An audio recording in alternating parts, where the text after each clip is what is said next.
Dar înainte să începem, aș vrea să vă întreb, cine mai știe care a fost tema sau titlul săptămânii trecute? Imnul lui Iisus. Amin, amin. Și am învățat despre întruparea, ce minune mare este, nu? Faptul că Dumnezeu s-a întrupat. Faptul că Iisus Hristos a fost cu adevărat om și cu adevărat Dumnezeu. Și am văzut că textul de săptămâna trecută a început așa. Să aveți în voi gândul acesta care era și în Iisus Hristos. Și am învățat că o conduită bună sau o practică bună începe cu o gândire bună. Și orice gândire bună începe cu o doctrină sau o învățătură bună. Și săptămâna trecută am cam stat la doctrină, nu? Am avut o învățătură în fața noastră despre întruparea lui Iisus Hristos.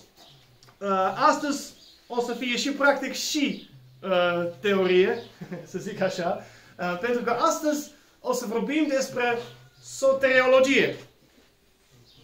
Cuvântul soterion este din greacă, care înseamnă mântuire. Da? Pentru că textul despre care vorbim astăzi vorbește despre mântuire. Haideți să vedem ce zice textul acesta. Înainte să începem, am uitat, vreau să vă prezint deja titlul. De obicei zic după textul, dar astăzi vreau să vă zic înainte titlul. Sunt doar două cuvinte, iarăși am luat albastru care știu că nu merge bine. Știu că roșu merge bine, așa. Acesta este titlul de astăzi.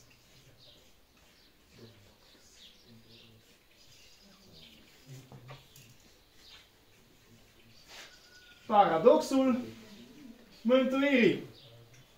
Și înainte să începem să citim textul nostru, aș vrea să vă întreb. Ce este un paradox? Hai, învățați-mă. Ce este un paradox? Vreau să știu.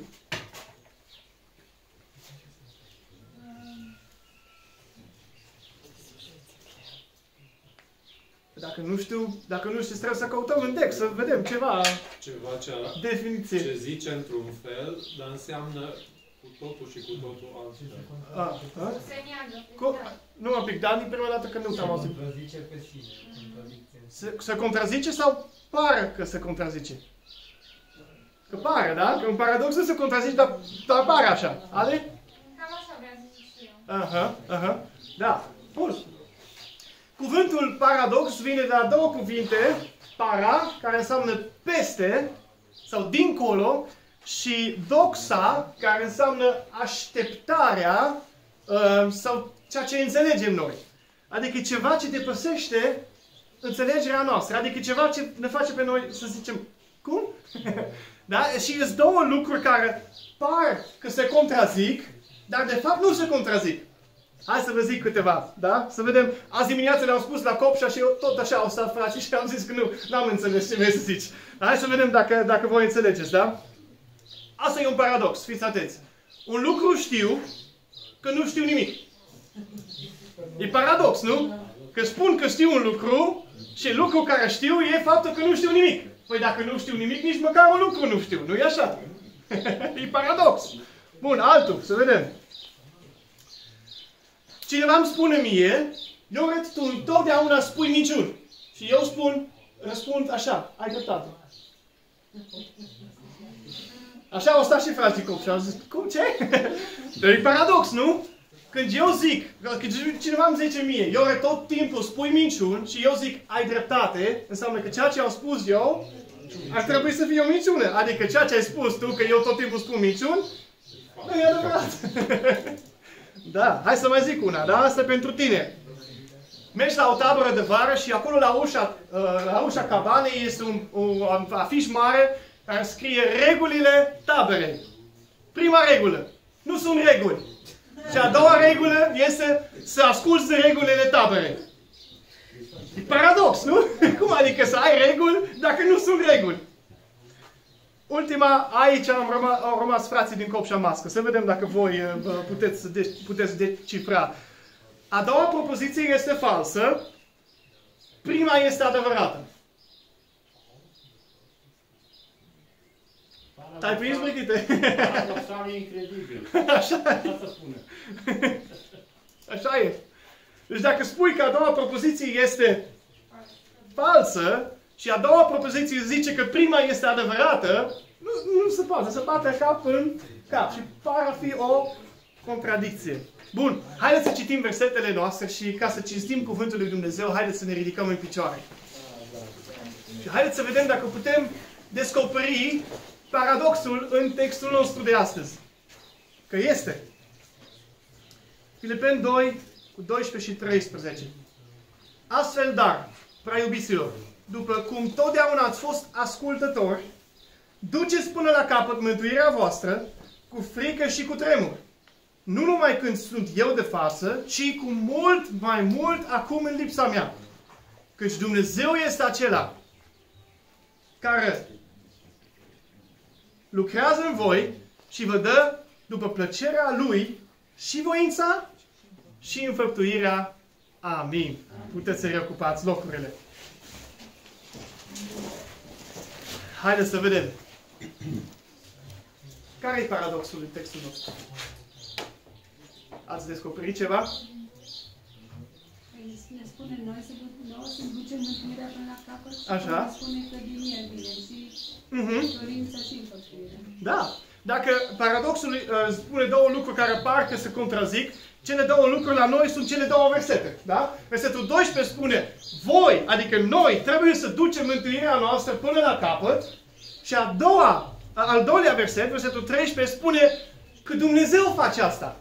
Nu? Că El ne dă și voința și înfăptuirea. Adică noi nu putem, de unul singur, ci Dumnezeu trebuie să facă acea lucrare. Interesant, e paradox, nu? Ne spune nouă să facem ceva și în al doilea verset zice că Dumnezeu va face acest lucru. Care e? Paradox.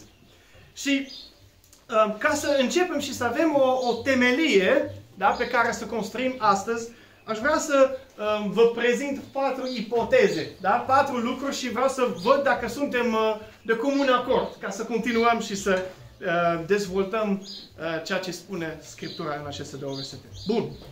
Primul lucru. Ești mântuit doar dacă duci mântuirea ta până la capăt. Adevărat? Ești mântuit doar dacă aduci mântuirea ta până la capăt. Adevărat sau fals? Hai, puteți răspunde, da? Adevărat sau fals? Trebuie definit ce este mântuirea. Așa, bun. Mântuirea este de 3 feluri. Corect. Bun. Hai să zicem mântuit pe deplin. În toate 3 feluri. Da. Deci ești mântuit și la trecut, și la prezent, și la viitor, dar dacă acea mântuire este dusă până la capăt. E adevărat sau fals? Hai că nu e așa de greu. E adevărat, nu? E adevărat. Deci numai dacă mântuirea ta rămâne până la capăt, ești mântuit cu adevărat, nu? Că exact cum o zice și Gabi, da? Deci sunt 3 etape. Ai fost mântuit, ești mântuit și vei fi. Și asta ultima, dacă până la capăt, nu? Și atunci ești mântuit pe deplin. Bun. A doua ipoteză. Dacă nu duci până la capăt mântuirea, este vina lui Dumnezeu? Nu. Ok, bun. Continuăm. A treia. Dacă duci mântuirea până la capăt, e meritul tău? Nu. Nici nu. Parcă și aici deja e paradox, nu? Nu putem da vina lui Dumnezeu dacă nu reușim și nici nu putem să ne lăudăm pe noi dacă reușim. Ok? Și ultima. Dacă ești mântuit cu adevărat, se poate că nu duci mântуire până la capăt? Nu. Asta e o întrebare capcană. Da? Iohannes zice că nu. Da, pentru că scrie și în Biblie că cei ce vor răbda până la sfârșit. Deci poți să fii... Adică e un proces? Un proces. Fiecare zi trebuie să te pupăiești. Corect? Corect? Da. Okay. Stați puțin. Dacă nu lămurim lucrurile că sunt 3 componente ale omului, da? Trupul, sufletul și Duhul. Aici este problema. Că ai fost mântuit în Duh, ești mântuit în suflet și vei fi mântuit în trup. Aici e problema grozavă cu care ne confruntăm, că cum adică am fost, sunt, voi fi, Dar sunt trei lucruri diferite. Da. Dar o să încercăm să simplificăm lucrurile, pentru că mântuirea pe care trebuie să o ducem e o mântuire care conține toate trei. Conține toate trei. Conține ceea ce a promis Dumnezeu că a făcut, conține ceea ce Dumnezeu face în continuare și conține și promisiunea a ceea ce va face Dumnezeu. Deci, eu astăzi, ca să încercăm să simplificăm lucrurile, când vorbesc de mântuire, vorbesc de toate cele trei la pachet. Bun? Și atunci, hai să revenim înapoi.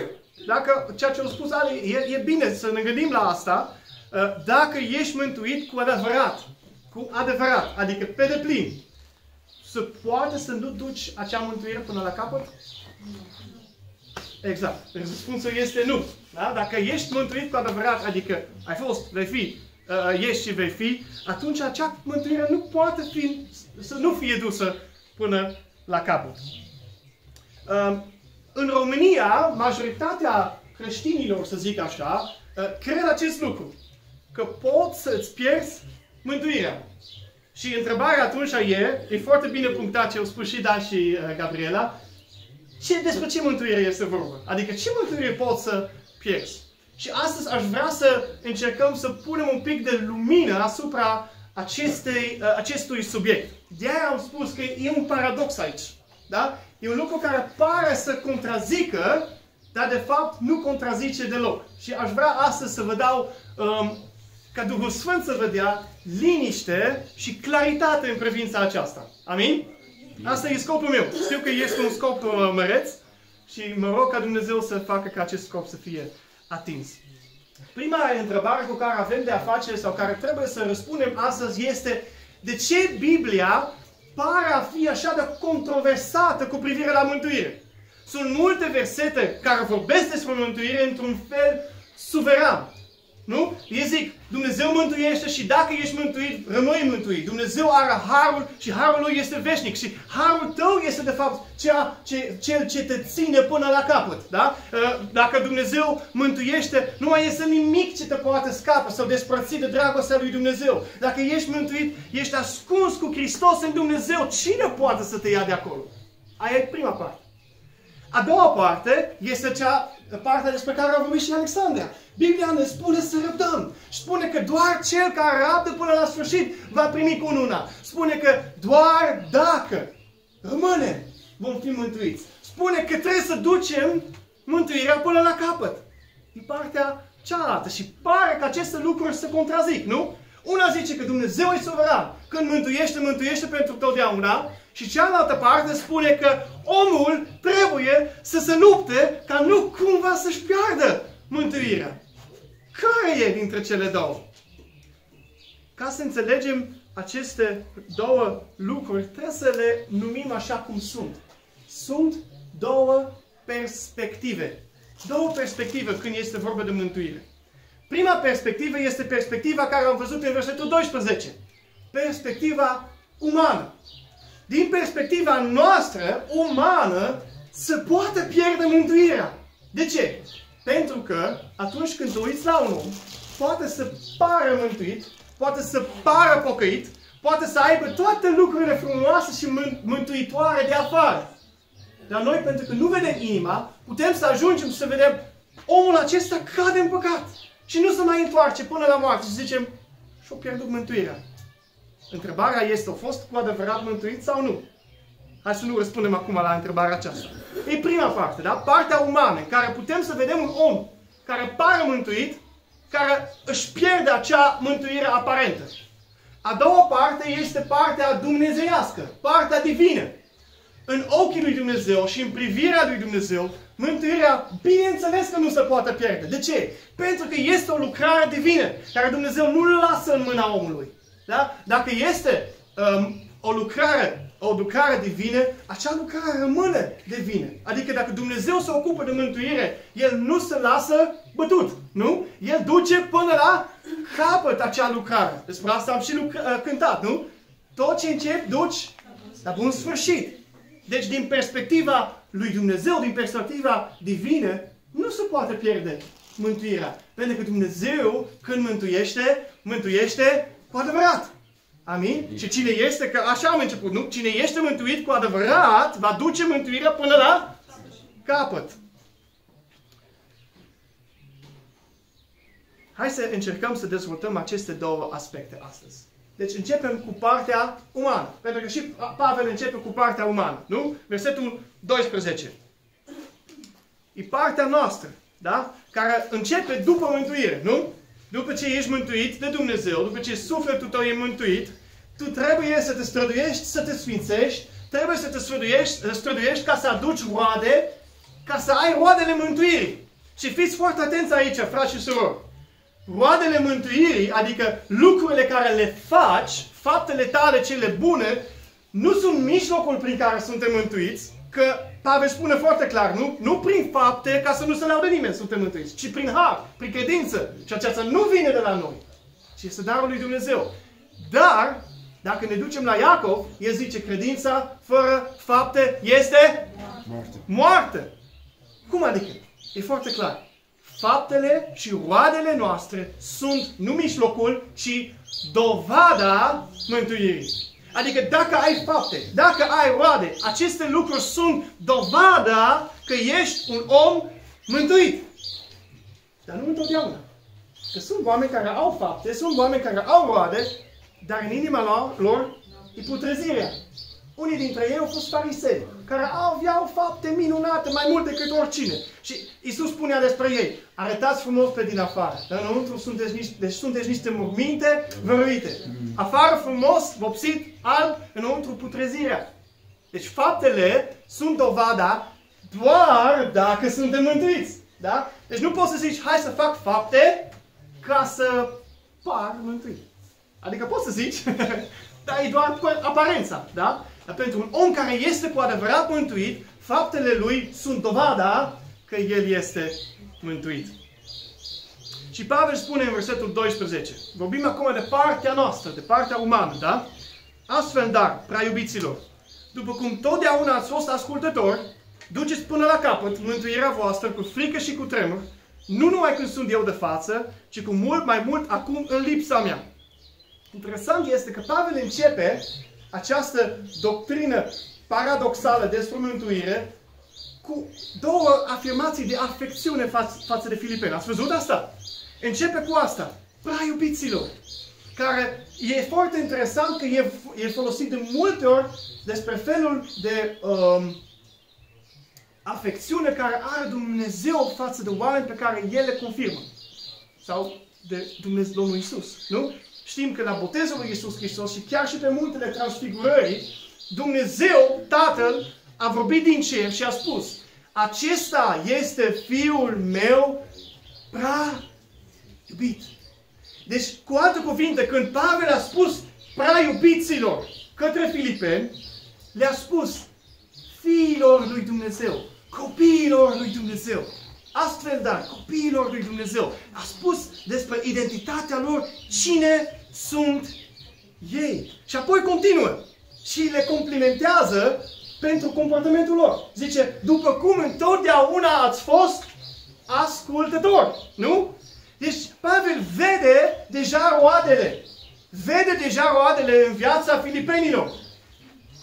Și se bucură de aceste roade. El vede că ei trăiesc o viață în ascultare. Deci el vede că deja acești oameni trăiesc ca niște oameni mântuiți. E interesant totuși că el după aceea le dă un îndemn. Le dă o sarcină. Nu? Zice, după cum întotdeauna ați fost ascultători, duceți mântuirea voastră până la capăt. Duceți până la capăt. Această propoziție e o propoziție foarte interesantă, care se găsește doar în limba română, în Biblie. Da? Dacă citești în engleză, nu scrie asta. De fapt, în engleză, în cele mai multe traduceri scrie work out your salvation.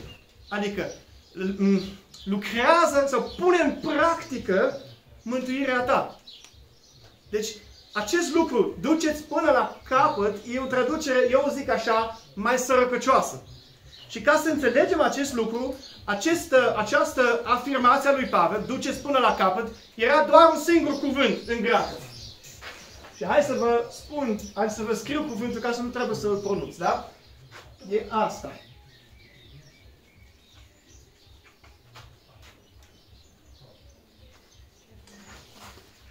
Scuze.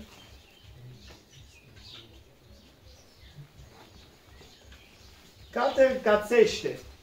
Nu știu dacă am exprimat bine. Asta e cuvântul care Cornilescu a tradus în duceți până la capăt. Dar de fapt acest verb, că este un verb, înseamnă a pune în practică.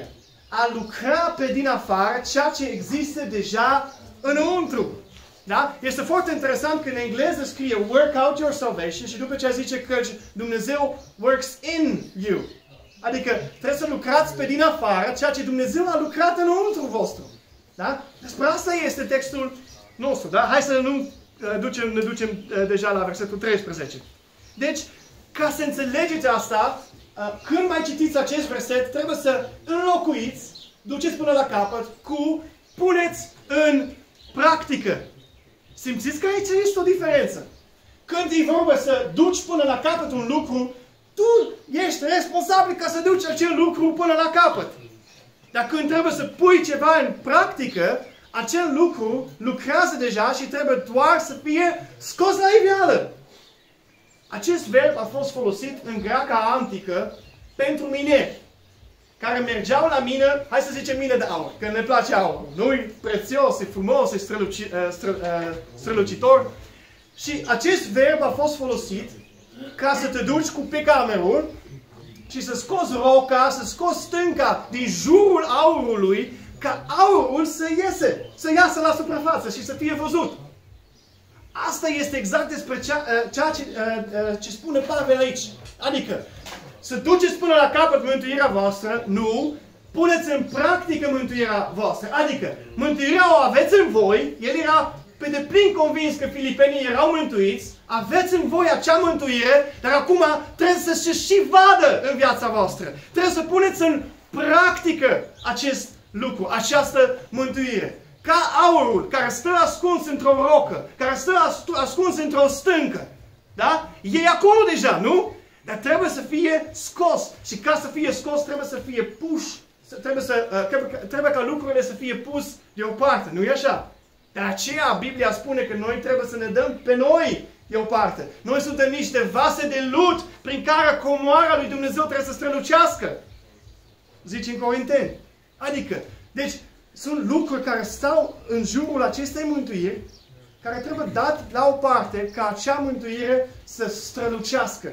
Pavel spune aici, faceți să se vadă mântuirea voastră. Nu doar să fie ceva lăuntric, ci să aveți și roade, ci să aveți și dovada mântuirii. Asta spune versetul 12. Iisus la un moment dat s-a întâlnit cu o grămadă de oameni și le-a pus o întrebare. O întrebare de baraj. O întrebare de bază. El a spus asta. De ce mă numiți Domn și nu faceți ce spun eu? De ce mă numiți Domn dacă nu faceți ceea ce vă poruncesc sau ceea ce vă spun eu? În Luca 6:46 el pune această întrebare. Adică, cu alte cuvinte, dacă nu faci ceea ce Iisus spune, acel lucru este o dovadă că, de fapt, El nu este Domnul tău. El nu este Domn în viața ta. Asta mi-aduce aminte la textul de săptămâna trecută. Cu ce am încheiat textul respectiv? Versetul 11. Puteți verifica că e aproape de versetul 12. Orice limbă să mărturisească spre slava lui Dumnezeu Tatăl că Iisus Hristos este ce? Domnul. Acum înțeleg mai bine. Versetul 12 cu ce cuvinte începe?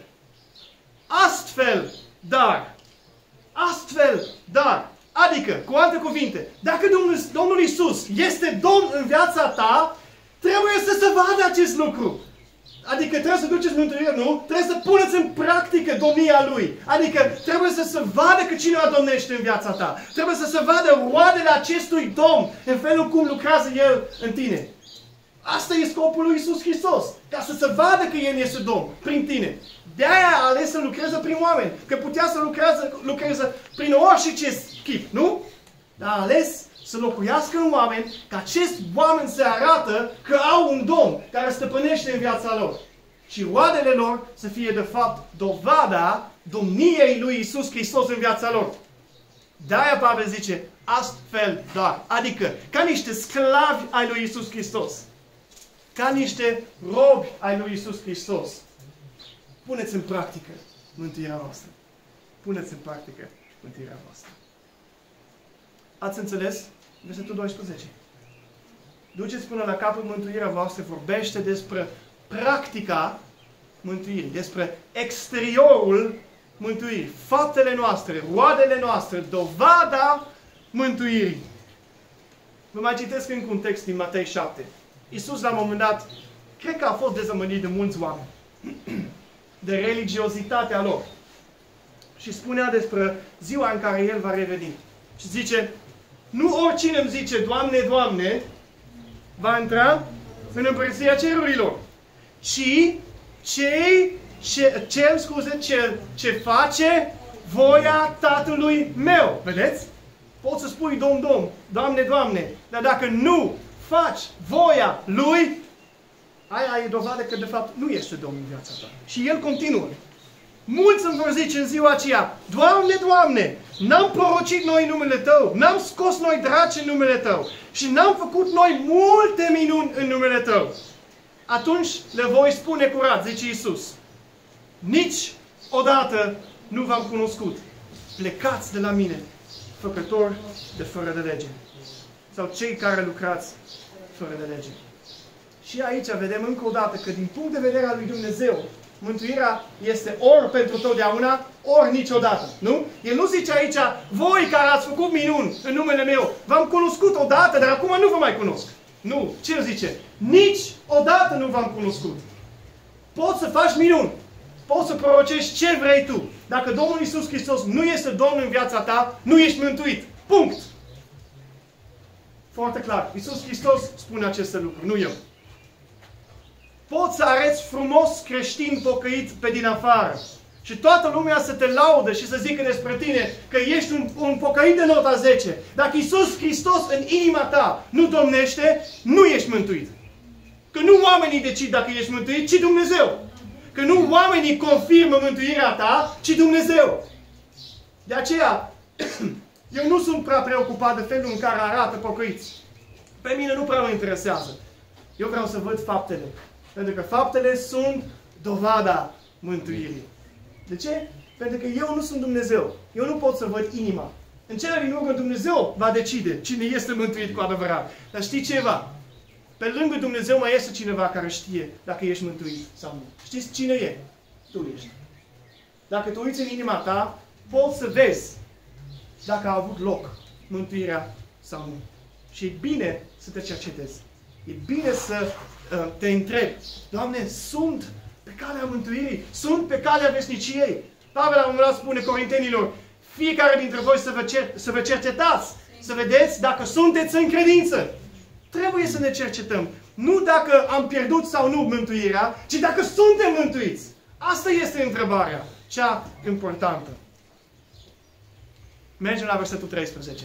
Punctul 2 din predică. Astăzi avem numai 2 puncte. Da? Nu-i predică baptistă. Că predicii baptiști au 3 puncte. Da? Astăzi e predica nu știu care. Da? Predica paradoxală. Deci asta a fost versetul 12. Da? Cine poate să-mi explice ce înseamnă cuvântul acesta? Nu înseamnă duceți până la capăt. Nu înseamnă altceva. Ce înseamnă? Puneți în practică. Ok? Bun. Am înțeles. Versetul 13. Verbul care folosește Pavel aici, căci Dumnezeu lucrează în voi. Hai să citim versetul prima dată. Căci Dumnezeu este acela care lucrează în voi și vă dă după plăcerea Lui și voința și înfăptuirea. Haideți să nu vă zic încă verbul. Începem cu un cuvânt mic, dar important. Cuvântul căci, care în greacă este cuvântul gar, care este un cuvânt de legătură care arată motivul unui lucru. Adică, acest cuvânt căci arată spre versetul 12 și zice puteți face asta doar dacă îl lăsați pe Dumnezeu să facă acest lucru. Adică, puneți în practică mântuirea voastră, versetul 12, pentru că Dumnezeu lucrează în voi. Și dacă El lucrează în voi, aveți ce să puneți în practică. Aveți în voi acea mântuire, aveți în voi acea lucrare, aveți în voi acel Duhul Sfânt, care nu vrea să rămână înăuntru, care vrea să iasă afară, care vrea să dovedească lumii că Iisus Hristos este Domnul. Adică, deci acest căci arată că faptul că putem pune în practică mântuirea este datorită faptului că Dumnezeu lucrează în noi. Și ne dă și voința, adică dorința, și înfăptuirea, adică fapta. Deci până și să dorești să faci voia lui Dumnezeu, ai nevoie de El. Ce lucru minunat! Eu am învățat ultimele luni ca să mă rog nu doar să fac fapte bune, să fac voia lui Dumnezeu, și să mă rog și să doresc să fac lucrurile lui Dumnezeu. Am nevoie, pentru că dorințele mele sunt legate de firea mea pământească. Și ghici, ceva, firea mea pământească nu vrea să slujească lui Dumnezeu. Și atunci am nevoie ca dorința mea să fie răscumpărată într-un mod constant. Dorința mea să fie mântuită într-un mod constant. Și să fie reînnoită și însuflată de Duhul Sfânt. Nu numai faptele, ci și dorința noastră trebuie să fie însuflată de Dumnezeu. Deci cuvântul căci, am înțeles. Căci Dumnezeu este acela care face acest lucru. Și haideți să mergem acum la cuvântul lucrează. Nu este acest cuvânt, e un cuvânt mai ușor. Și cred că dacă pun cuvântul aici, deja vă prindeți de cam ce înseamnă cuvântul. Energon. De unde avem cuvântul energie. Energie. Adică, puteți să puneți în practică mântuirea voastră pentru că Dumnezeu vă dă energia. Pentru că Dumnezeu vă dă puterea ca să faceți acest lucru. Noi suntem ca o lampă, da? Care doar atunci când electricitatea lui Dumnezeu, Duhul Sfânt, este sau curge prin noi, putem să luminăm. Doar atunci, dacă Dumnezeu lucrează în noi, putem face până și fapte bune. De-aia zice Pavel în Efeseni, El a pregătit faptele bune ca să umblăm în ele. Și El este Cel care trebuie să ne împuternicească pe noi să umblăm în ele. Că suntem lucrarea Lui. Domnul nostru trebuie să energizeze sau să energizează, nici nu știu dacă există verbul acesta în română, dar trebuie să facă ca să funcționeze mântuirea noastră. Numai El poate. De-aia avem nevoie așa de mare de Duhul Sfânt. Că El este energia în spatele faptelor noastre. El este energia în spatele roadelor noastre. Energon. Dumnezeu este Cel care lucrează în noi, după plăcerea Lui, voința și înfăptuirea. Hai să vă mai pun câteva întrebări. Poți să te mântuiești pe tine? Hai că acum știu că săptămâna trecută am avut câteva întrebări capcane, da? Astăzi nu le-am. Puteți să răspundeți cu încredere. Deci nu putem să ne mântuim pe noi. Atunci mai are rost să ne pocăim? Da. Deci trebuie să ne pocăim, dar totuși nu putem să ne mântuim singuri. Da? Până și pocăința trebuie să ne dea Dumnezeu. Okay? Dar trebuie să o facem. Ok, a doua întrebare. Poți să obții tu Harul lui Dumnezeu? Sau să zic așa, poți să meriți tu Harul lui Dumnezeu? Orice aș face eu, nu merit Harul tău. Am cântat astăzi, da? Nu! Atunci mai are rost să faci fapte bune? Are rost! Pentru că faptele bune nu le faci ca să obții Har, ci sunt de fapt reacția sau rezultatul Harului. Dovada Harului lui Dumnezeu în viața ta. Bun! Poți să te sfințești tu singur? Poți să te sfințești tu singur? Nu poți! Atunci mai are rost să rodești? Are rost! Trebuie să faci asta. Și Biblia ne spune, nu? Fiți sfinți, căci eu sunt sfânt. Deci Biblia ne dă porunca ca să ne sfințim, dar doar Dumnezeu poate să facă acest lucru în noi. Vedeți câte paradoxe sunt în Biblie? Hai să vă dau paradoxa paradoxurilor, da? Paradoxelor. Galaten 2:20. Cine știe versetul? Am fost răstignit împreună cu Hristos. Ce înseamnă răstignirea? Moartea, da? Și știi ce spune Pavel? Și trăiesc! Adică am murit împreună cu Hristos și trăiesc. Paradox. Dar el continuă, pune paradox după paradox. Și viața, nu, scuze, a fost răstignit împreună cu Hristos și trăiesc.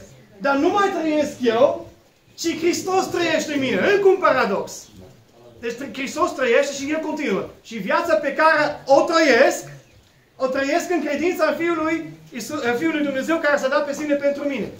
Deci paradox după paradox. Nu e așa. Nu mai trăiesc eu, Iisus trăiește, dar eu trăiesc și El trăiește. Deci e paradox pentru că e o minune.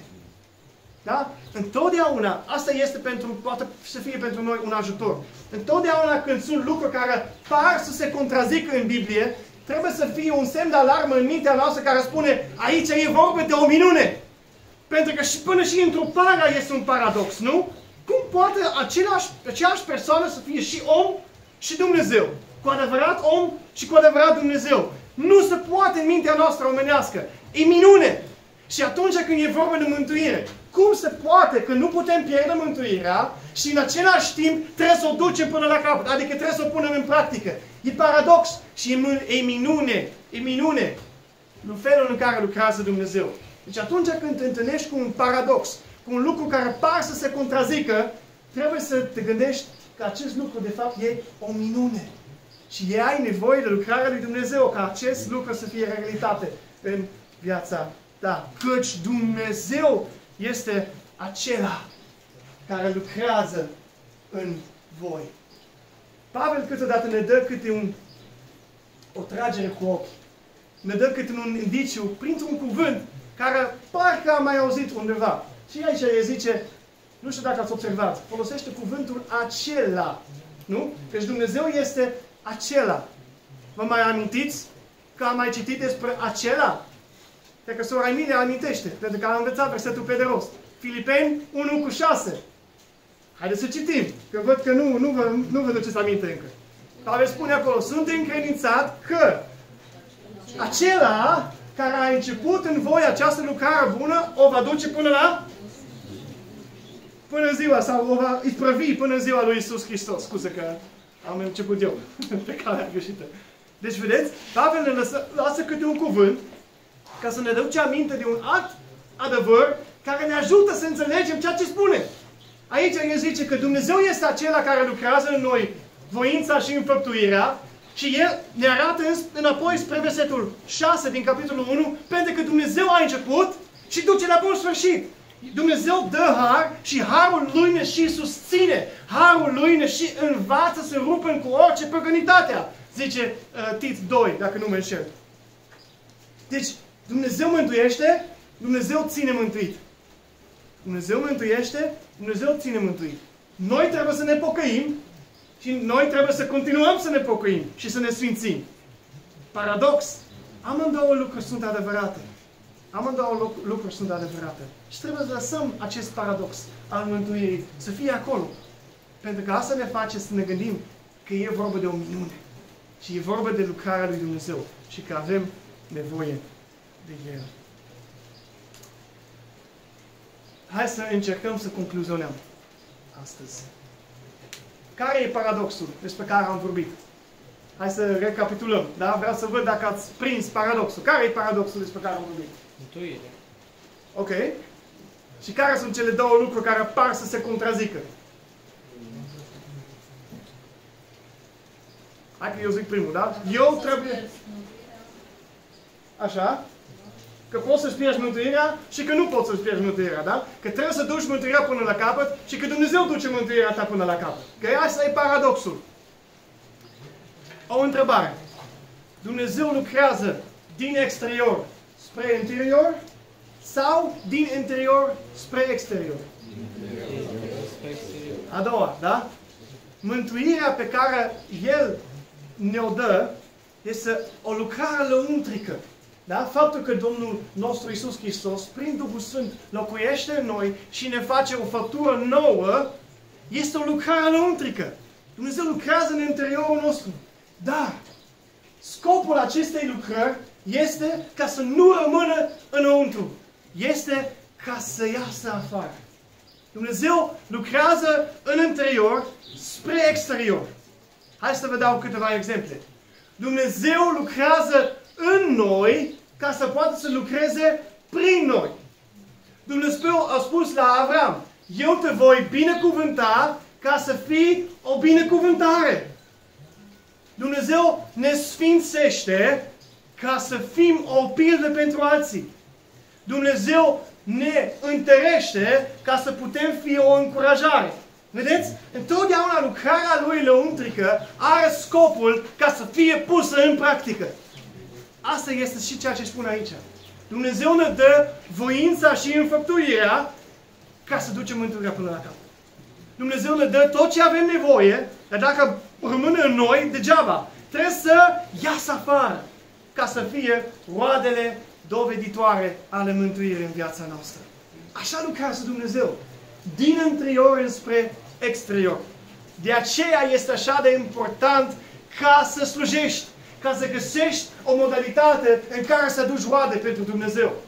Pentru că poți să vii fiecare duminică la biserică, poți să asculți mii de predici și să te tot umfli cu lucrurile lui Dumnezeu. Dar dacă nu iese niciodată, ai o problemă. Trebuie să pui în practică mântuirea ta. Asta spune Scriptura. Asta spune Pavel aici. Arată-ți roadele. Fă ca să se vadă că Dumnezeu, că Domnul Iisus Hristos este Domn în viața ta. Și nu ești niciodată nici prea tânăr, nici prea bătrân. Nu ești niciodată nici prea școlit, nici prea prost ca să poți să fii roditor pentru Dumnezeu. Adică, n-ai scuze. Asta am vrut să zic. Sper că ați înțeles. A fi credincios, a fi creștin, nu înseamnă să faci o decizie într-o zi. Ci a fi credincios, a fi creștin, a fi copilul lui Dumnezeu, înseamnă să trăiești după pildele și după urmele lui Iisus Hristos în fiecare zi. Să-L urmești pe El, să urmezi pe El în fiecare zi. Să-ți iei crucea în fiecare zi. Să te sfințești în fiecare zi. Să te pocăiești în fiecare zi. Să cauți să aduci roade în fiecare zi. În fiecare zi. Asta e mântuirea. Prima întrebare. Și acum ajungem la partea de cercetare, da? Vreau să îți deschizi inima acum. Acum ai avut urechi și mintea deschisă. Acum hai să deschidem și inima, da? Prima întrebare care iese din acest text nu este dacă poți sau nu să-ți pierzi mântuirea. Prima întrebare e asta. Ești mântuit? Asta e întrebarea cea mai importantă a omenirii. Ești mântuit? Asta e prima întrebare. Și la această întrebare, fiți atenți, nu trebuie să răspunzi odată în viață când te botezi. La această întrebare trebuie să răspunzi în fiecare zi. În fiecare zi. Trebuie să ne cercetăm. Arăt că am mântuit? Pun în practică mântuirea pe care Dumnezeu mi-a dat-o? E foarte important să ne punem această întrebare. A doua întrebare este, cum se vede că ești mântuit? Cum se vede în viața ta că ești mântuit? Și o să vă ajut cu această întrebare. M-am gândit, haideți să trecem un pic și fiecare dintre noi să facem asta înăuntru nostru, da? Să trecem un pic săptămâna trecută prin revistă. Da? Numără-ți un pic în capul tău cu câte persoane te-ai întâlnit săptămâna trecută. Acum, în timpul pandemiei, poate mai puțin, da? 10, 5, 50, 100. Aveți un număr? Bun. Întrebarea este câte din aceste persoane știu că ești un copil al lui Dumnezeu? Câte rămân din aia 100? Câte persoane rămân din aia 30 sau din aia 5? Continuăm să facem și mai provocator acest experiment. Câți dintre ei au experimentat că ești un copil al lui Dumnezeu? Adică, pentru câți ai fost o binecuvântare? Asta e cercetarea care ne arată cât de mult suntem roditori, cât de mult punem în practică mântuirea noastră. Câte din zile, da? Sunt 7 într-o săptămână, da? Câte din zile poți considera că erai determinat să trăiești pentru Hristos? Câte din zile a săptămânii trecute? La sfârșitul a câtor zile ai putut să spui, Doamne, binecuvântează lucrarea mâinilor mele? Pe mine această rugăciune este o cercetare. Știți când nu mă rog așa ceva? Când știu că nu prea am lucrat pentru Dumnezeu. Că atunci, despre ce? Că peste ce să cer binecuvântare? Dar dacă am lucrat pentru El, dacă am încercat să aduc roade pentru El, atunci pot să mă rog, Doamne, binecuvântează lucrarea mâinilor mele. De câte ori ai putut să spui o astfel de rugăciune seara? În câte zile ai renunțat mai mult la lume de dragul lui Dumnezeu? Și în câte zile ai renunțat mai mult la Dumnezeu de dragul tău? Eu știu că și pentru mine sunt întrebări uneori dureroase. E bine să ne cercetăm. E bine pentru că trebuie să fie pusă în practică mântuirea noastră. Trebuie să se vadă că Iisus Hristos domnește. Altfel cum să vadă lumea că Iisus Hristos este Domn? Dacă nu prin noi, oamenii răscumpărați ai Lui. Vreau să închei cu o poveste. Doi bătrânei, un soț și o soție, bătrân, peste 60 de ani de căsătorie, se plimbă pe stradă, mână în mână, așa de romantic. Și un tânăr îndrăgostit, care tocmai se certase cu prietena sa, el nici nu știa, e prietena mea, nu e prietena mea, vorbesc, dar s-o certați și nu mai știu ce-i cu dragostea aia. Și vede pe acest bătrân mână în mână, plimbându-se. Și își ia telefonul și le face o poză. Bătrânii se opresc și îl întreabă pe acest tânăr, de ce ne-ai fotografiat? Și tânărul spune, pentru că atunci când v-am văzut, am început să cred din nou că există dragoste adevărată. Bătrânii, așa, și-au ridicat umeri și au zis, dar cum ți-ai dat seama, prin felul că ne-am plimbat, că există dragoste adevărată?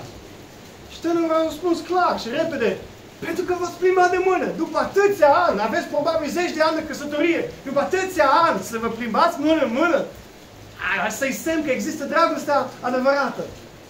Bătrâna începe să râde. Zice, băi, pui lui mami, noi ne ținem de mână pentru că dacă nu, cădem jos. Și apoi bătrânul începe să rugească. Și spune, copilule, nu sentimentele sunt dovada că există. Sau romantism este dovada că există dragostea adevărată. Dragostea adevărată stă în faptul că am rămas împreună. Oricât ne-a fost de greu.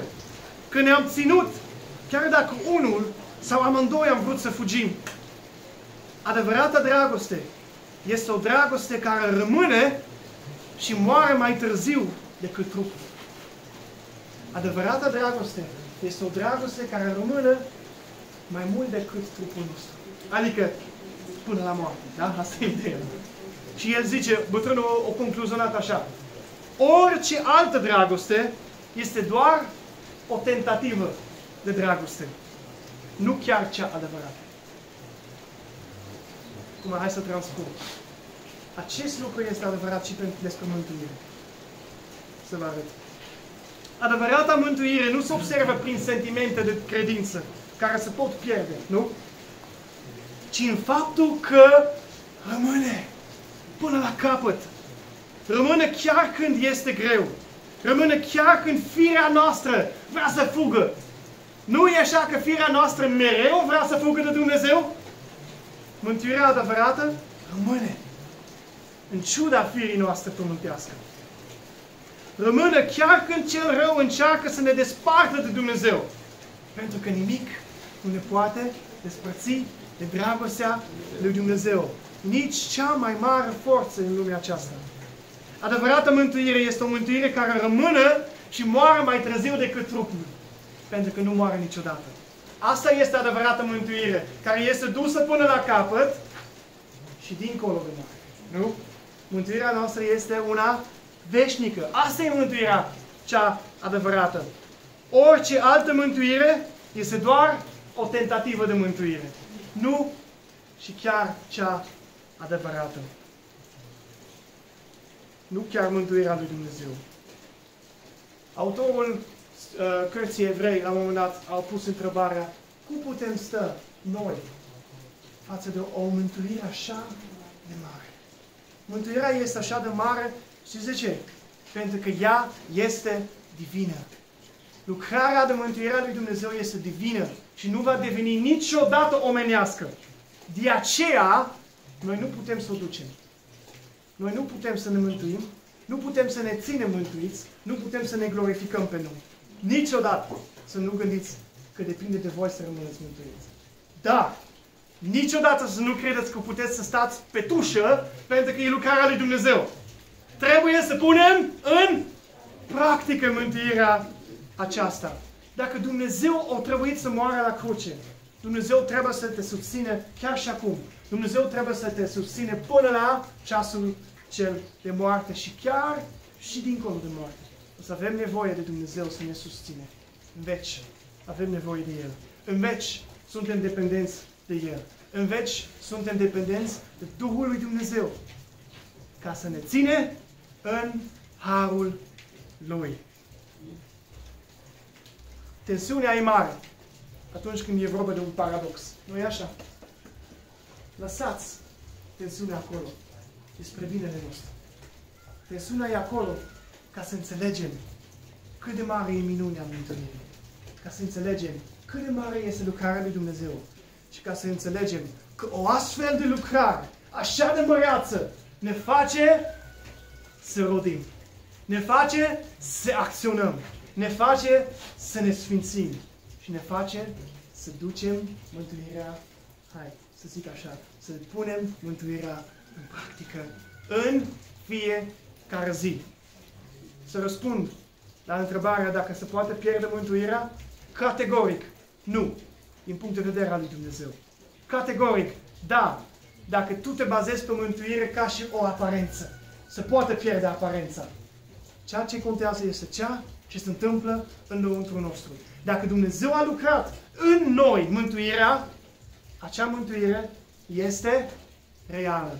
Și acea mântuire va trebui să aducă roade. Și aceste roade sunt dovada mântuirii. Întrebarea este, viața ta dovedește că ești mântuit sau nu? Haideți să ne ridicăm în picioare și să ne rugăm. Doamne, îți mulțumim pentru lucrarea ta așa de măreață în viețile noastre. Doamne, îți mulțumim că Tu ne arăți cât de imposibil este să trăim pentru Tine. Dar că Tu faci imposibilul posibil prin Duhul Tău cel Sfânt. Doamne, lucrează în noi și dorința, și voința, și înfăptuirea, ca să ducem mântuirea noastră până la capăt. Ca să punem în practică mântuirea noastră. Ca să iasă ceea ce ai pus Tu în noi.